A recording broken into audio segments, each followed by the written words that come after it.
3 pairs of Timberlands cut in half in one video. Wrong. These are all knockoffs, and we're still going to cut them all in half to see if their quality rivals Timberland and if you can pass off these as a pair of Tims on the mean streets of New York for a quarter of the price. So this is the first video I've recorded since the release of the Indie Ones, my first collab boot with Nyx, and that was crazy. I took a week off after because we sold out in 3 days. The website was crashed for the first hour of the release. And it just took a lot of work building the guillotine and cutting stuff.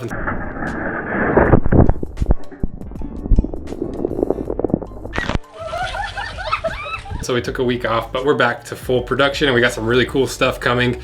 We got the World War II boot series coming. We're gonna cut apart the different boots from different countries from World War II. And we just started the Shovelhead Harley rebuild. We're gonna make a chopper on the channel, going back to the old school roots of my YouTube channel where we used to rebuild motorcycles, the good old days. So if you're not subscribed, consider subscribing, because that one little click makes all the difference. It's the easiest and most effective way to support the channel, so consider doing it. And thanks to Omaze for sponsoring this video. So when I cut apart Timberlands a little over a year ago, it was one of the very first boots I actually cut apart on the channel. I want to revisit them because I feel like some of my opinions might have changed. But in that comment section, I learned about the intimate relationship between New York City and Timberlands. Apparently it's a thing. But I read this comment and plenty of other ones like it that said if you get caught wearing the cheap Timberlands on the streets of New York, you're gonna get hassled, you're gonna get heckled, and you're gonna get made fun of, and maybe a little roasting going on. I don't know if that's true or not, but it's funny. It's part of the zeitgeist of Timberlands history and their culture, so I thought it was funny. And then I saw this comment, and the top reply to that comment said lugs are pretty well built. So I thought I would go to TJ Maxx, Ross, Nordstrom Rack, where you always see the fake or knockoff Timberlands. Buy up the best looking ones, or some that look like they're decent quality, cut them in half and see how they're built and see if you can pull them off as a pair of Timberlands. Now let's go over the boot information for each of these contenders, starting with the lugs. So the brand is Lugs, the style is the Convoy Fleece, the color is the Golden Wheat and Bark Tan. They weigh 1 pound 3 ounces. The retail price is $75. I got them for a little bit cheaper because it's Ross, and they're made in China. The next contender is the Beverly Hills Polo Club, not to be confused with Ralph Lauren. Even though the logo looks very similar.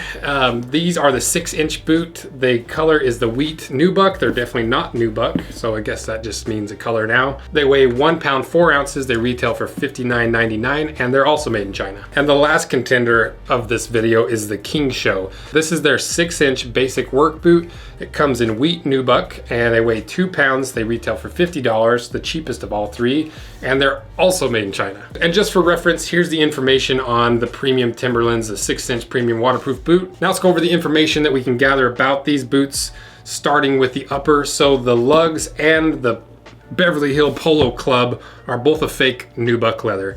It's pretty clear. You can see some cross section. It just has that feel of a fake leather. It's almost too fuzzy. You know, it doesn't have that warmth and that feel of a leather. And if there was one wish that I could have come true today, it wouldn't be to solve world hunger, the climate, or world peace. It would be to completely obliterate all the fake leather in the world, because it's so terrible in every way. It doesn't age well, it doesn't wear well, it doesn't look great.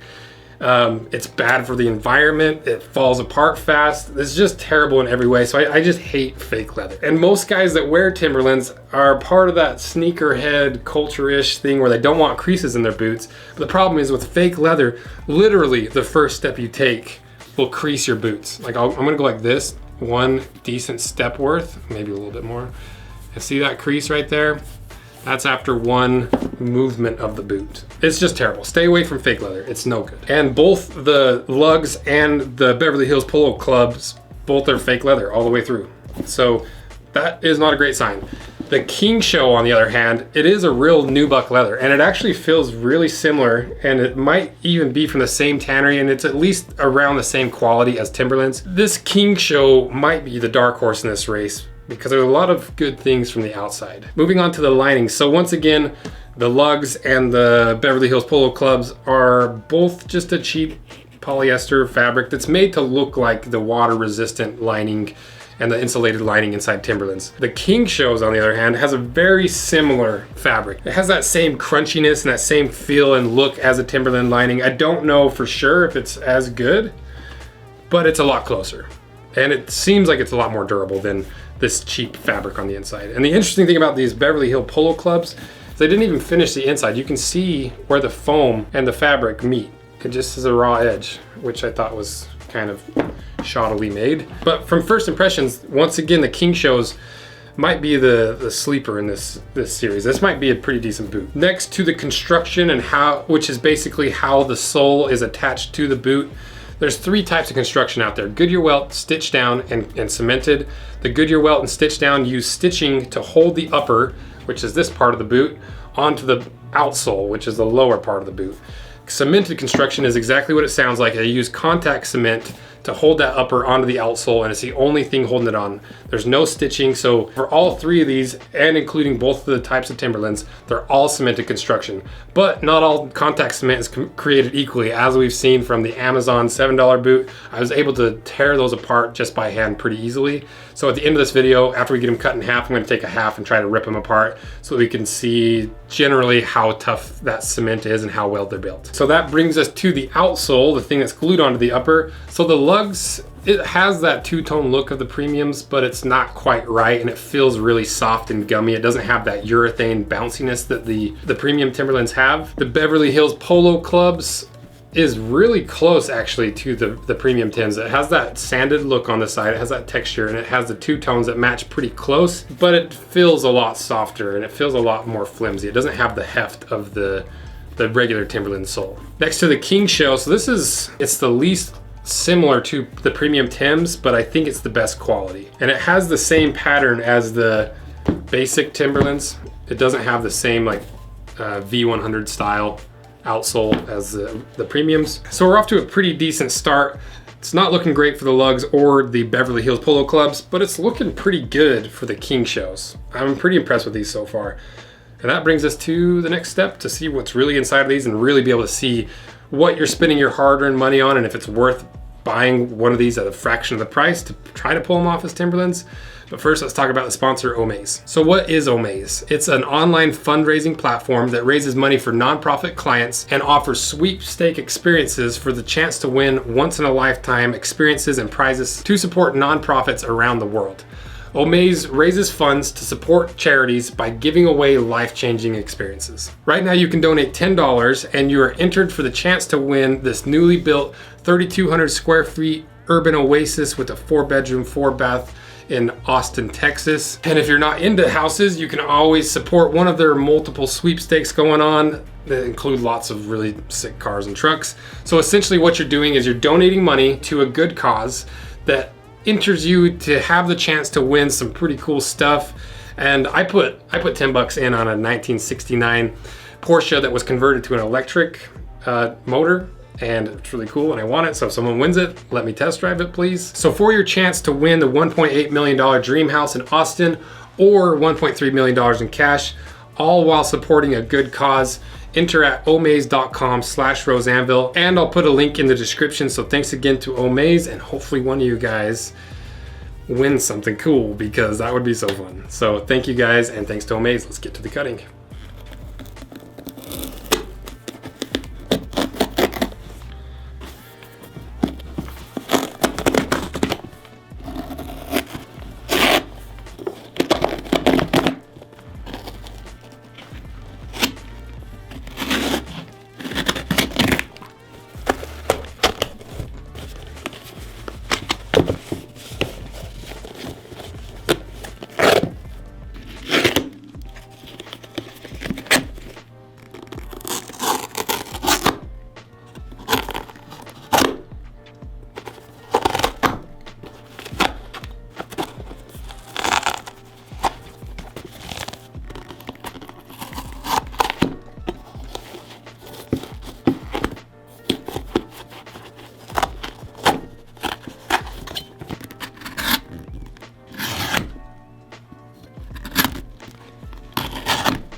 All right, we got all three cut in half. These might be the easiest boots I've ever cut in half, honestly. But let's see what's inside of them, starting with the lugs.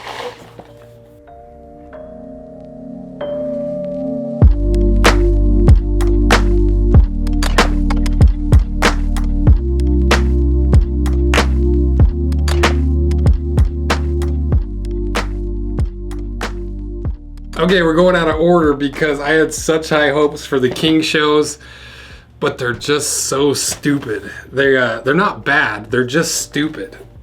Look, that is a piece of plywood in the heel.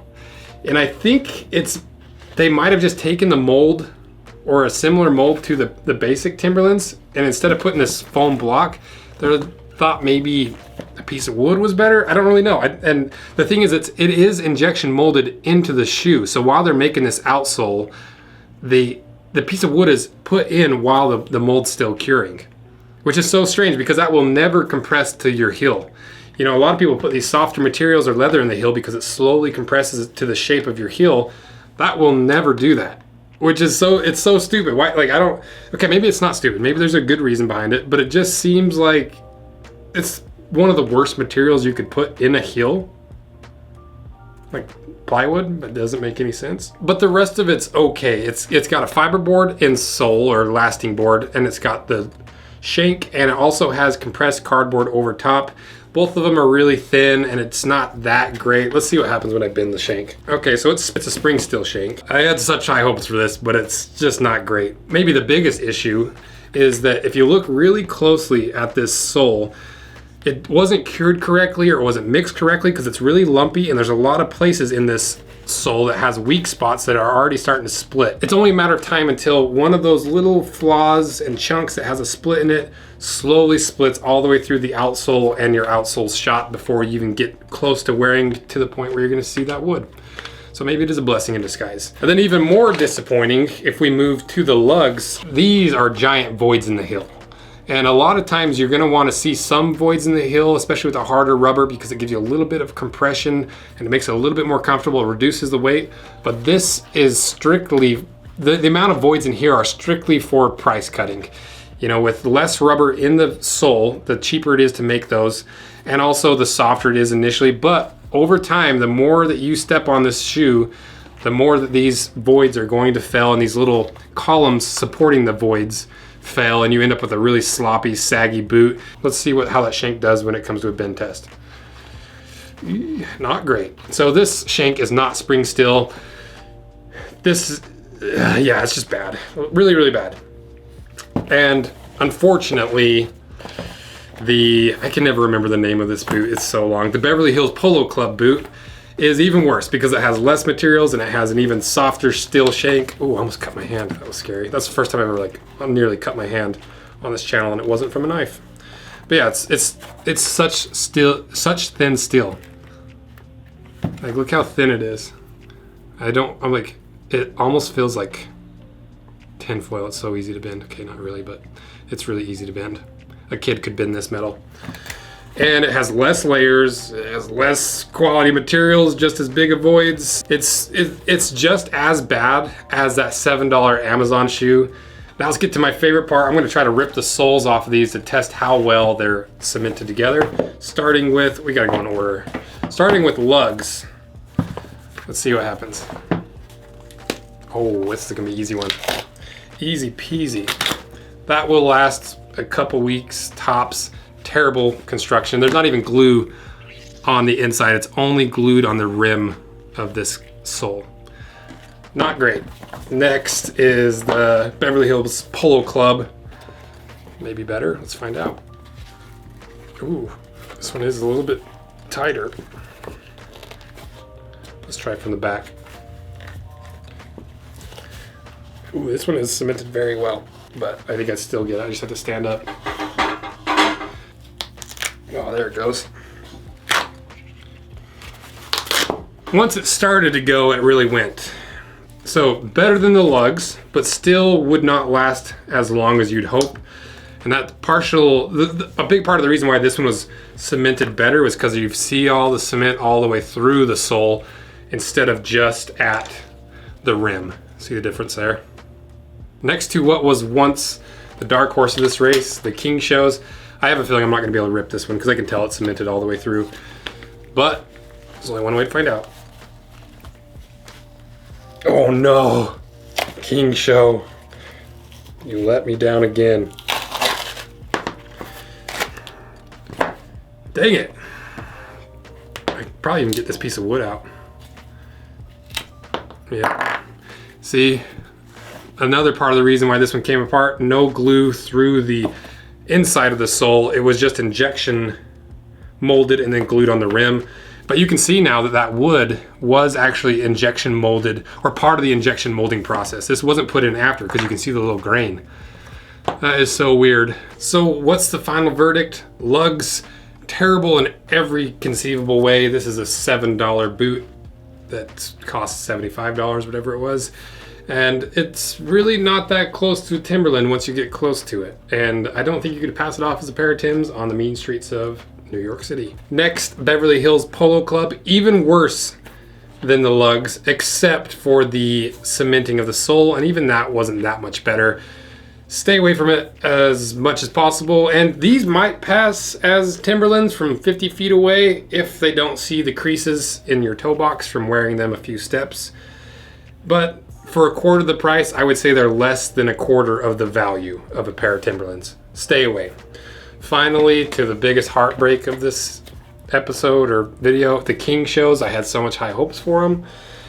I would still say they're the best out of the three. If I had to wear one pair of the three, I would choose the King shows because it is real leather, and the outsole is a nice thick rubber. It's not the best rubber, and it's not well cured, and it's not well mixed. And you'd also have the giant block of wood in your heel, but it is the best of the three. But I still would not buy these boots. You're better off trying to find a used pair of Timberlands or a discounted pair. But worst case scenario, for 50 bucks, it's really not too bad, but I would still stay away. And also, they won't really pass as a pair of premium Timbs because you've got the single color outsole. If anything, people will mistakenly think you're wearing a pair of the cheap Timbs, which will also get you roasted on the streets of New York. I don't even know if that's true. It keeps happening in my comment section. So this whole premise of this video is based on no real world experience with New York. We'll have to ask Stridewise about this. Maybe I'll get his take on this and put it in the comment section. So let me know what you guys think. Have you owned a pair of lugs? Because I've known a lot of guys that owned lugs and I had no idea that they were this terrible quality. Maybe they have some better boots out there. I don't know. But thank you guys so much for what you do, and consider subscribing. It's free to make that click, and YouTube doesn't show you what you're subscribed to anyway, so what's it gonna hurt? And we got some cool videos coming up. From now until February, we have so much fun stuff planned. We got the bike build, we got the Mocktober coming up, we've got the World War II boot series. There's just so much fun stuff. So thank you guys for making this channel possible. And shout out to everyone who bought a pair of the ND1s. That was really fun to do. And yeah, thank you guys. And thanks again to Omaze for sponsoring this video. And we'll see you in the next video. See ya.